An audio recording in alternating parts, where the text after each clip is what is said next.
Yes. Good day. Shortly, as I quickly, I'm talking about one of my mentors' slogan: trace it, face it, erase it, and start replacing it. That's by Dr. Reverend Mrs. Olufunke Adetuberu.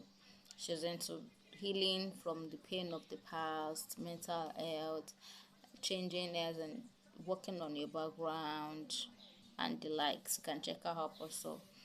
And the first one is trace it. What do we mean by trace it? For example, if you have obesity and you feel that it's like generational cause, and there is nothing like generational cause if not a pattern that has been left to run over the time, and the spirit has attached itself to make sure that it is run down, it is passed down. So how do you go about it? First of all, for your healing, you have to be able to trace where at least where it is starting from, and in your tracing know when to stop digging. How do I mean?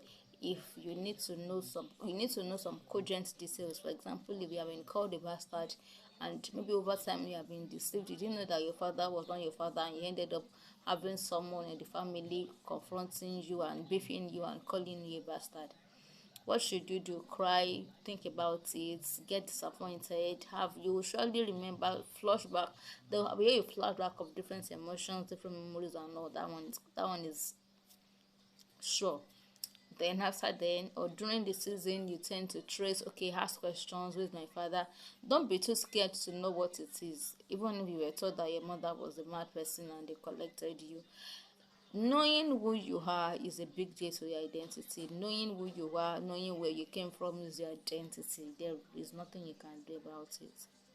But there are so many things you can do about it for the future sake. So knowing what caused it, maybe you were told that obesity is in the family and you're saying yourself to, and yeah, trace it. Well, what started it? Was it their eating disorderliness?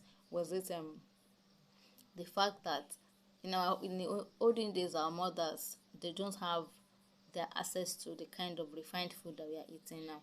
So what could have caused the day we're going to farm, the fathers will go to farm, the mothers will keep the home run up and down, they never had access to all this canned food that we are eating now. At least to some extent, they had when I used to burn pounded yam, eating pounded yam morning, afternoon, and night. But we have life better in a way. There are different means to make like things easy for us. So trace it, know where it is coming from. You have to know what has caused what is happening. Then after you trace it, you move to the next one, which is facing it. Join in the next video to